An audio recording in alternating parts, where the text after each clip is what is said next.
biyahe na kami. Ngayon mamalingki kami.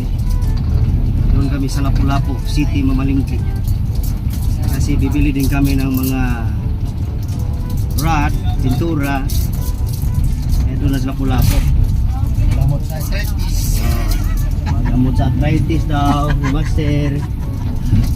Saging, mansinitas, mangga, bayabas, tambis, munggos, Mga gamot yan. Ano mga gamot? litson disibo. Gamot sa arthritis. Masitaw. Tawid tayo ng tulay.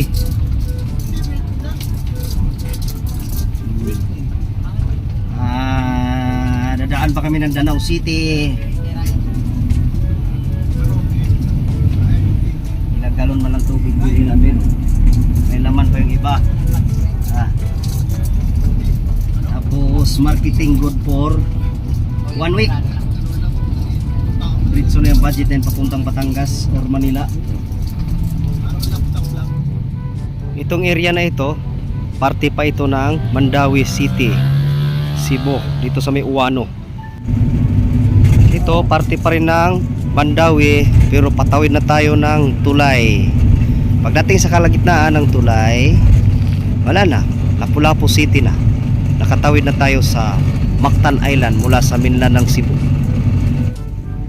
Ito dito banda, ayan, ito na yung boundary kasi abutan na natin yung GMC, yung General Milling Corporation. Yan yung may parkong malaki na yan. Yan.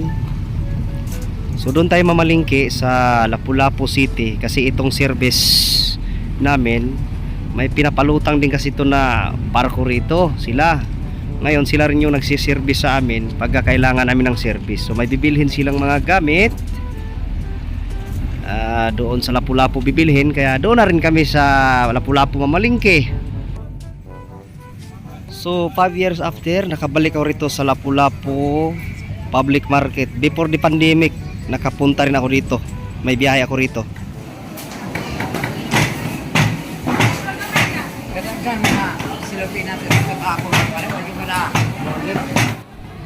After 5 years na pagbalik ko rito, ganun pa rin ang Lapu-Lapu Public Market. May nagmi-maintain pa rin ng kalinisan. Please keep clean. Maintain pa rin yung kalinisan sa loob ng palengke. Mula pa ito noon. Nakabiyahe kasi ako dito noon, dito mismo sa Mactan Island, dito sa Lapu-Lapu. Nagdala ko ng buhangin galing Ormoc Leyte. Pagdating sa presyo ng mga isda, wala namang problema. Abot kaya. Pareho lang sila halos ng Mandawi.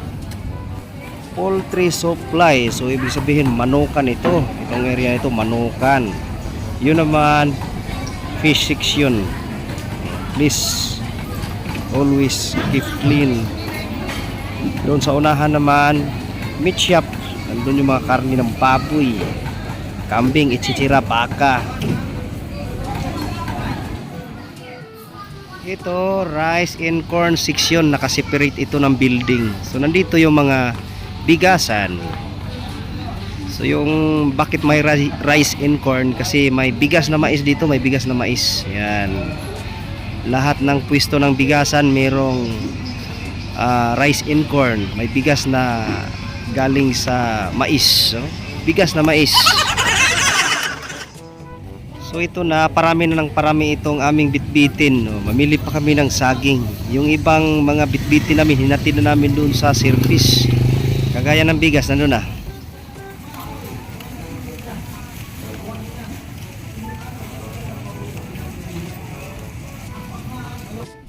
So may nabili kaming 1 kilong tuyo. Pang umaga yon. Siyempre partner nun, itlog. Para sa umaga. Mau na to, itlog? Lagi itlog oh.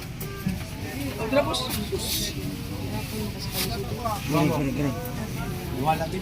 Kanang suskinta lang mo ha. Kire nasa mam suskinta.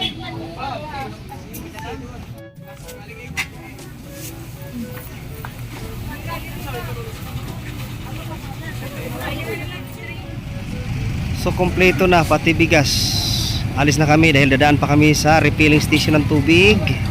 Salamat sa panunood, hanggang sa muli.